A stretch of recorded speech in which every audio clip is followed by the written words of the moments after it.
Pensa, bota ali os dois. Pensa num casamento, aqui Pilar do Sul é uma cidade aqui do interior de São Paulo.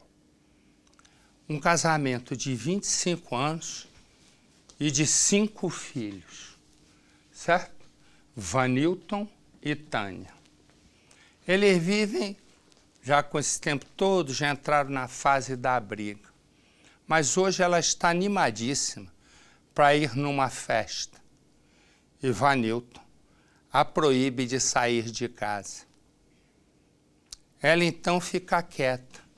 Ele vai dormir. Quando ele está dormindo, ela toca fogo nele. Ele sai correndo, imagina, vira um homem incêndio, né? Não vai resistir e vai morrer.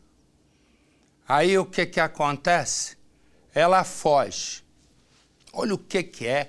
Essa é a cara da justiça brasileira. Ela foge.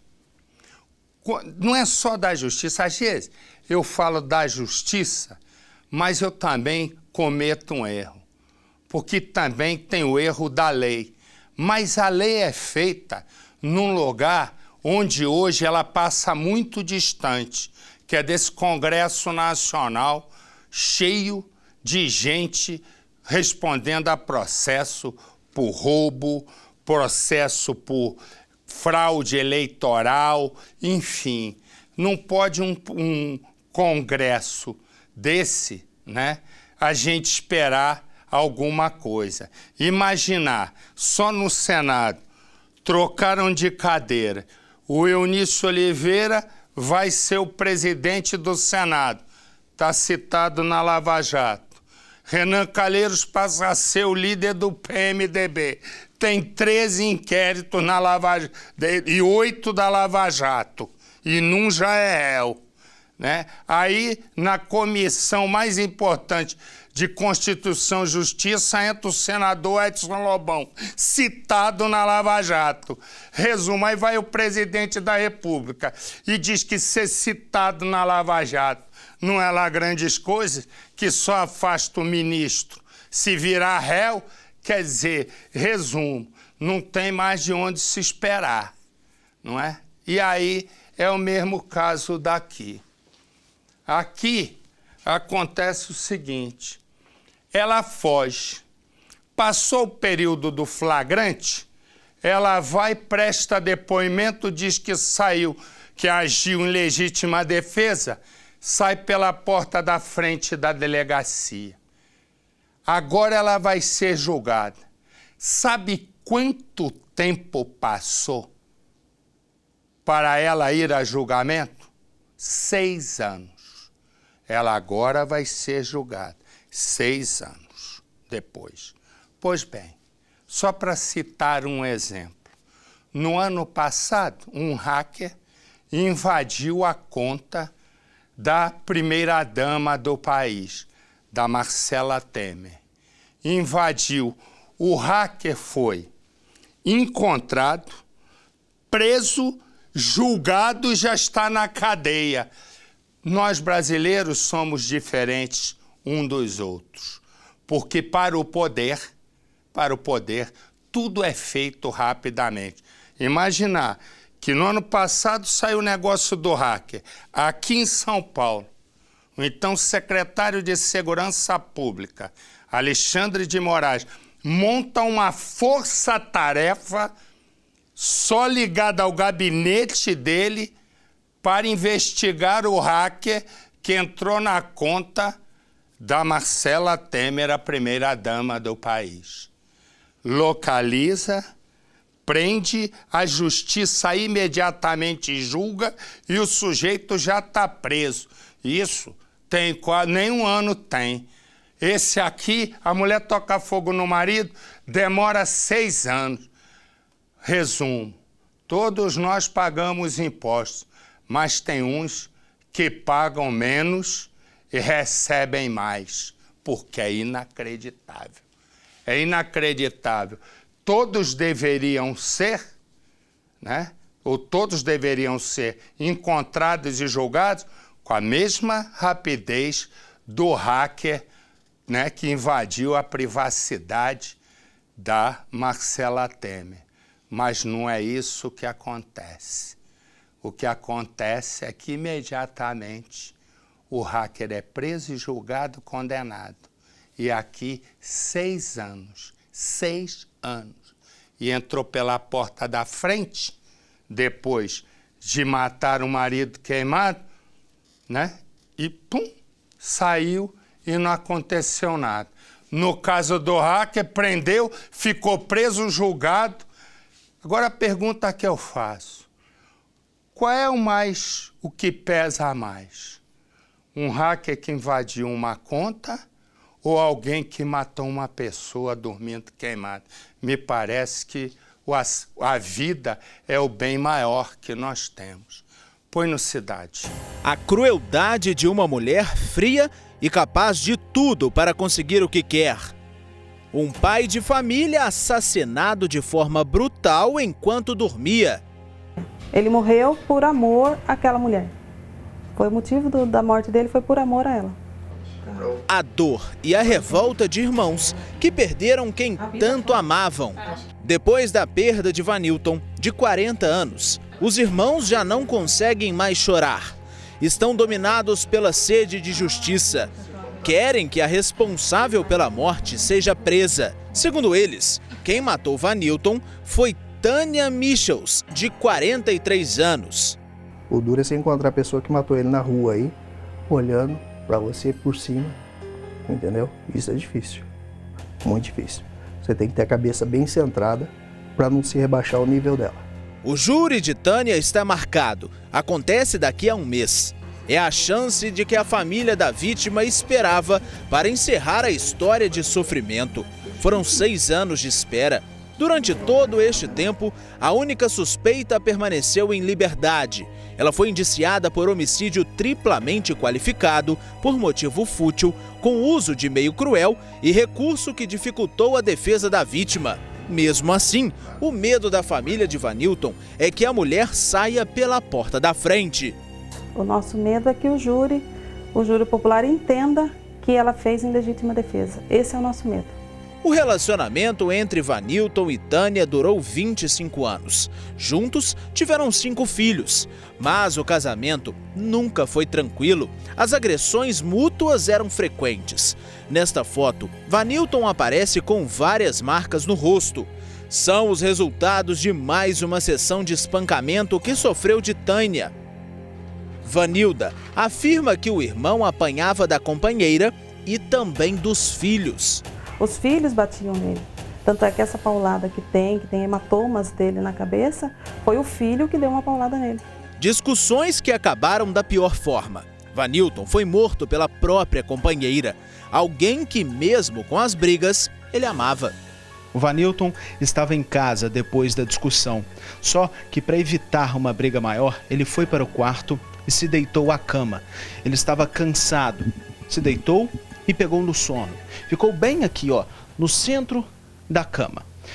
Vendo esta cena, vendo que o Vanilton já tinha dormido, estava em um sono profundo, a Tânia chegou até aqui e resolveu colocar em prática o plano de tirar a vida do companheiro. Foi então que ela foi até um outro cômodo e pegou o combustível de uma serra elétrica que o Vanilton, o companheiro dela, usava para trabalhar. Ela chegou até aqui e jogou o combustível em cima da cama e também no corpo do Vanilton. Como ele estava muito cansado, não percebeu. Ela veio até um dos armários aqui dentro, pegou um fósforo, riscou o fósforo e ateou fogo no corpo do Vanilton. Depois ela fugiu. O Vanilton, em chamas, já sentindo muita dor e apavorado, levantou e saiu correndo pela casa em busca de alguma coisa para apagar o fogo, em busca de ajuda. Testemunhas contaram à polícia que Vanilton, em desespero, saiu correndo pela rua da casa onde vivia em busca de ajuda. Ele, desacordado, em choque, caiu ao chão enquanto tinha as chamas apagadas por vizinhos. Ele foi socorrido teve 70% do corpo queimado. Passou por diversas cirurgias, mas não resistiu. No velório ela não foi, os filhos foram porque alguém foi buscar, não sei nem por que foram buscar, porque se não foi espontâneo, se não foi no hospital, no velório não tinha necessidade. Tânia foi identificada e apontada como a principal suspeita, mas ela fugiu do local. Quando a polícia foi até a casa, já não localizou a mulher. Mas a história ainda teria novos capítulos. Tânia iria colocar a responsabilidade de tudo em Vanilton, a vítima. Na noite seguinte ao crime, a Tânia veio até a delegacia da cidade, se apresentou e prestou depoimento. Ela negou a tese de que teria agido, tentado tirar a vida do então companheiro de caso pensado, de forma premeditada. Ela revelou que estava chegando em casa naquela noite e o Vanilton estava na porta, alcoolizado. Impediu a entrada dela, autorizou apenas que os filhos do casal entrassem. Ela ficou revoltada e os dois começaram a ter uma discussão. A partir deste momento, o Vanilton teria agredido a Tânia e a Tânia retribuiu as agressões. Teria feito tudo aquilo em legítima defesa. Tânia foi ouvida e, para desespero e revolta dos irmãos de Vanilton, saiu como se nada tivesse acontecido. Iria responder em liberdade. Os filhos preferiram acreditar na mãe. Não prestaram solidariedade ao pai.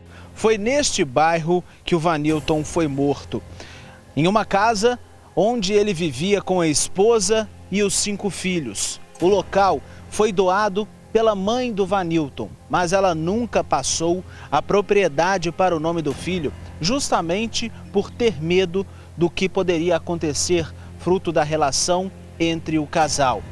A residência, ela já não existe mais. Foi demolida pela pessoa que comprou depois da tragédia. Um fato que deixou a família, os irmãos do Vanilton muito sentidos e muito tristes, foi que enquanto ele estava internado no hospital por 17 dias, nem os filhos, nem a Tânia foram até o local para visitar o homem que lutava pela própria vida. E um outro detalhe, no dia seguinte à tragédia, bem aqui, neste terreno, onde existia a casa, a Tânia, no dia seguinte, ela deu uma grande festa, com muita bebida, som alto, muitos convidados. Tudo isso no dia seguinte, enquanto o esposo dela, o homem com quem ela foi casada por mais de 20 anos, lutava para viver em um hospital da região. Foi só piorando. Da metade do tempo para frente foi só piorando, piorando, piorando. Não ia ter o que fazer mesmo. Os médicos já disseram que não ia ter o que fazer. O fim de uma relação de amor e ódio. O casal teve o primeiro filho quando ambos ainda eram menores de idade. Vanilton, segundo a própria família, passou a beber. Tânia nunca quis deixar de ir para festas. 2 personalidades diferentes que, quando juntas, a consequência era uma só. Constante, direto, ele estava no hospital, na Santa Casa, machucado. Sempre eles estavam brigando. Não havia hora nem lugar. As discussões eram tão frequentes que ninguém se importava mais. Vanilton se distanciou dos irmãos. Só ia para a casa da família nos momentos que se separava de Tânia. Mas o final era sempre o mesmo, a reconciliação. Todos os dias o Vanilton saía cedo de casa para trabalhar e já arrumava a comida, o almoço daquele dia. Mas em um determinado dia aconteceu o contrário. A Tânia, quando ele já estava se preparando para sair, já havia feito o prato dele naquele dia de trabalho. Ele desconfiou porque, na noite anterior, ele havia tido uma grave discussão, uma briga com a companheira. E naquela discussão, ela disse que iria tirar a vida do Vanilton. Mas ele achou que, apesar da ameaça, não iria se cumprir, pelo menos de uma forma tão severa e grave. Foi então que, durante o horário de almoço, ele se assentou à mesa com alguns amigos, colocou o prato e se preparou para servir. Se serviu, colocou arroz, os amigos falaram exatamente isso. E pegou também o feijão. Colocou o prato Só que antes de começar efetivamente a comer, ele desconfiou. Aquela conversa com a Tânia, aquela ameaça que ela fez, voltou à mente do Vanilton. Foi então que ele preferiu ser precavido. Ele pegou o prato e colocou ao chão. Deixou ao chão e deu para o cachorro que estava ao lado comer. Deixou o animal ali e seguiu. Foi trabalhar. Passou cerca de 30 minutos fazendo as atividades. Só que depois desse tempo, ele voltou até a cozinha para beber uma água. E foi neste momento que ele teve a confirmação de que aquela ameaça da Tânia não se tratava apenas de uma promessa, e sim de algo que iria efetivamente acontecer. Caído ao chão estava o cachorro, passando muito mal. Se ele não tivesse dado a comida para o animal, muito provavelmente a vítima seria o Vanilton. Quando chegou em casa, mais uma briga. Tânia não deu importância às acusações. Vanilton deixou a esposa e foi para a casa da mãe. Depois de um mês, quando tinha recuperado o emprego que perdeu mais uma vez por causa das discussões públicas com Tânia, a mulher o chamou e eles reataram. Se ela visse ele bem, queria voltar de novo. Porque eu não sei, entendeu? Sei lá se era para atrapalhar a vida dele, não deixava ele seguir a vida em frente. Tudo parecia bem, até o dia da tragédia.